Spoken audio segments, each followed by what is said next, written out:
देवेंद्र फडणवीस जी उसी आरएसएस के प्रोडक्ट हैं जिस आरएसएस के लोगों ने, बजरंग दल के लोगों ने प्रोटेस्ट किया था, बिना परमिशन के किया था और ये कहा था कि हमने औरंगजेब की मूर्ति जलाई, क्या क्या वो बैनर जलाया जिसपे ये तो उन्होंने खुद ही कहा है ना, आयतें लिखी हुई थी।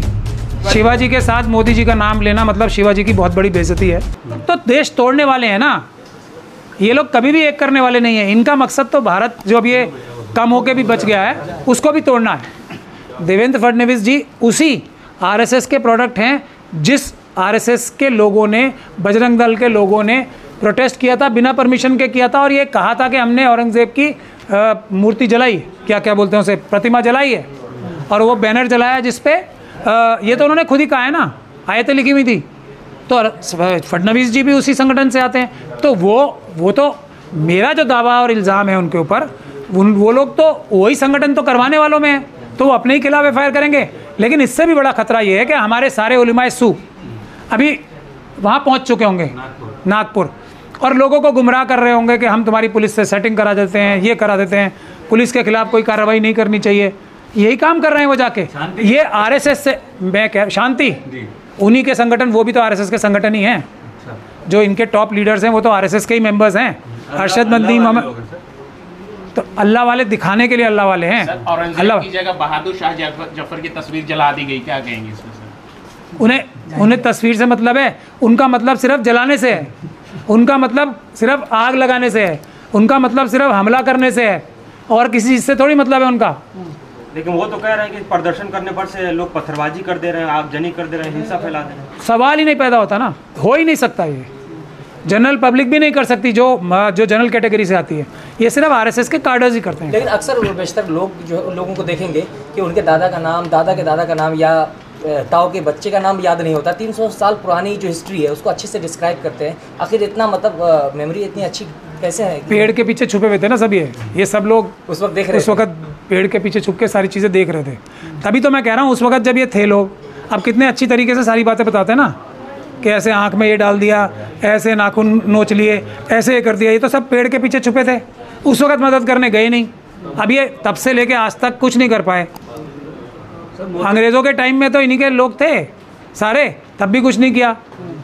अब करने आए जबकि जनरल कैटेगरी के लोग भी मोदी जी के खिलाफ हो गए। ये उससे डाइवर्जन करने के लिए है। मोदी जी तो खुद शिवाजी है, तुमने तो याद होगा ना, लोग कह रहे हैं कि शिवाजी का अवतार है एक तरह से। उनके याद होगा उस टाइम पे क्या हुआ।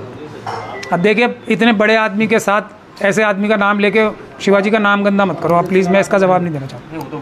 बायोलॉजिकल भी नहीं है, उनको तो भेजा गया तो नहीं, लेकिन शिवाजी के साथ मोदी जी का नाम लेना मतलब शिवाजी की बहुत बड़ी बेइज्जती है, वो हमें नहीं करनी चाहिए। चाहे जो भी है, औरंगजेब के सामने तलवार उठाना कोई बहादुरी आदमी कर सकता है, मोदी जी बहादुर कतई नहीं है। मोदी जी बहादुर नहीं है, कतई नहीं। डंका बज रहा है उनका और देखिए यहीं बैठे बैठे युद्ध रुकवा देते हैं, ट्रंप उनके सामने कांपने लगते हैं। 56 इंच का सीना। और सुब्रमण्यम स्वामी जी ये कहते हैं कि ये चाइना से डरते हैं। इन्होंने अपने चाइना के डर की वजह से 4500 किलोमीटर की जगह जो है छिनवा दी और उनके खिलाफ उनको झूठा भी नहीं बताते हैं आज तक। हमारा सबसे बड़ा दर्द जो इस वक्त है वो यही है कि जो ज़मीनें औरंगज़ेब ने या उसके बुज़ुर्गों ने जो चाइना से भारत की वापस ली थी वो तक छिनवा रहे हैं। अशोक सम्राट के ज़माने की जो जगहें वापस ली थी ये मोदी जी वो गंवा रहे हैं। इसीलिए मुझे दुख हो रहा है शिवाजी के साथ अगर बुज़दिलों का नाम लिया जाता है तो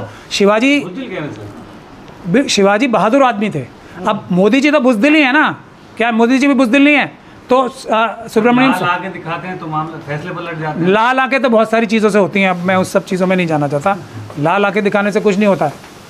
सर जो बात करते थे अखंड भारत की, क्योंकि औरंगजेब के टाइम में कहा जाता है कि पूरा भारत अखंड भारत था। सम्राट वाली कल्पना करते क्या उनको उनके सपने को तोड़ गए क्या ये लोग? सम्राट अशोक के बाद भारत का क्षेत्रफल सबसे बड़ा ये सम्राट औरंगजेब के टाइम में, सम्राट अकबर के टाइम में था। ये लोग तो देश तोड़ने वाले हैं ना, ये लोग कभी भी एक करने वाले नहीं है। इनका मकसद तो भारत जो अब ये कम होके भी बच गया है उसको भी तोड़ना है। सर बीजेपी वाले कह रहे हैं कि जो लोग औरंगजेब और मुगल का सपोर्ट कर रहे हैं वो लोग पाकिस्तान चला जाए, इन्हें रहने का कोई हक नहीं है।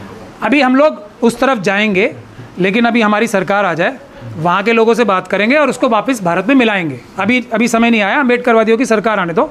हम बांग्लादेश के लोगों से भी बात करेंगे और पाकिस्तान के लोगों से भी बात करेंगे कि वहाँ इतना ज़्यादा भ्रष्टाचार है, सब कुछ बर्बाद हो रहा है, आप लोग वापस बैक टू आवर रूट्स आओ, फिर जो अम्बेडकरवादियों की सरकार बनेगी पूरे जो बड़े भारत में। लेकिन ये तो मोदी जी के राज में कहा जाता है अखंड भारत बनाएंगे। मोदी जी ने कहा है ना ये, तो फिर वो हमेशा झूठ ही बोलेंगे।